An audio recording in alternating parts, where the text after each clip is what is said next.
Our family has always been comfortable, never facing financial struggles, but about 5 years ago, we decided to take out a mortgage to upgrade our living space.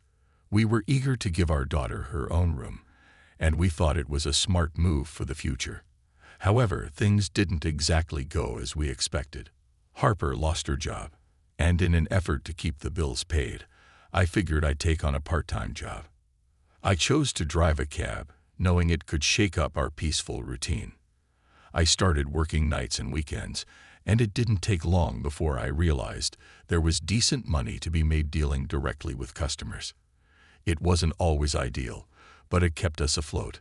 I still tried to make time for my family, took vacations, and even planned a trip to the beach.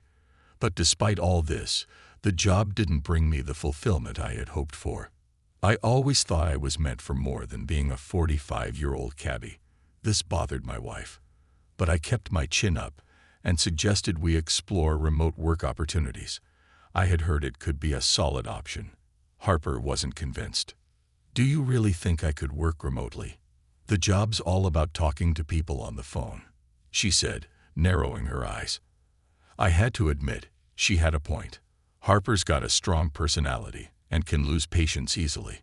The idea of dealing with people on the phone didn't seem like her thing. Ironically, that's where the humor of the situation started to emerge. We went on vacation, and to my surprise, Harper seemed to lighten up. She kept looking for jobs, but this time she wasn't as frantic about it. Then, something unexpected happened. I noticed she started enjoying being at home. The house was spotless, it always smelled great, and the kids were happy. Most importantly, Harper was happy. Our relationship even seemed to get a little better, if you know what I mean. I met a guy named Roger, and somehow, I ended up giving him rides to work pretty often. Eventually, I figured, why not make a little extra cash? So, I started moonlighting for an hour or two in the mornings and again after my regular job. One day, I even offered him a lift to my place, but he insisted on getting off at the store, never mentioning which entrance he needed. That made me chuckle. Our town was small enough for unexpected encounters to feel almost scripted. Then, not long after, I bumped into him again, this time right inside my own building.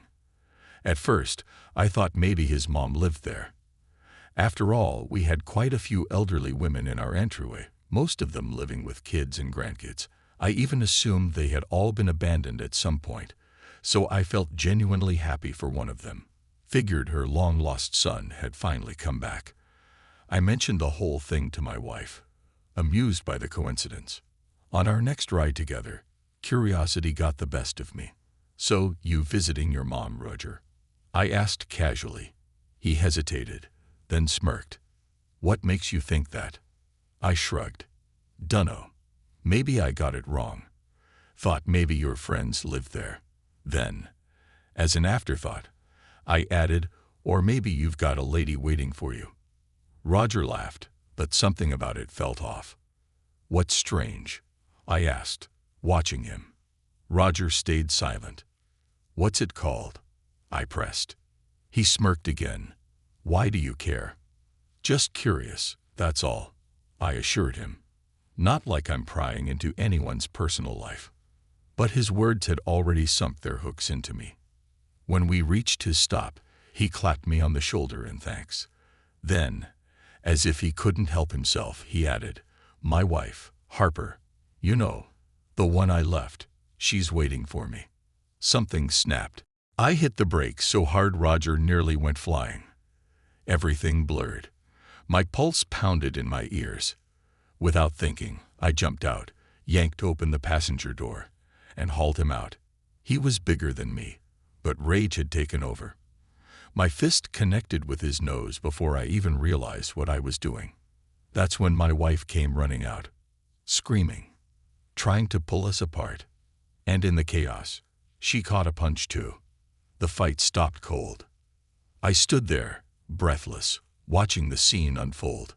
My wife sobbing on the other side of the street, her lover clutching his bleeding nose, curious neighbors peering through their windows. Disgust roiled in my gut. I spat in their direction and walked away. didn't go home that night. After that, the only contact I had with my wife was through text messages. Eventually, we divorced. I was ordered to pay child support.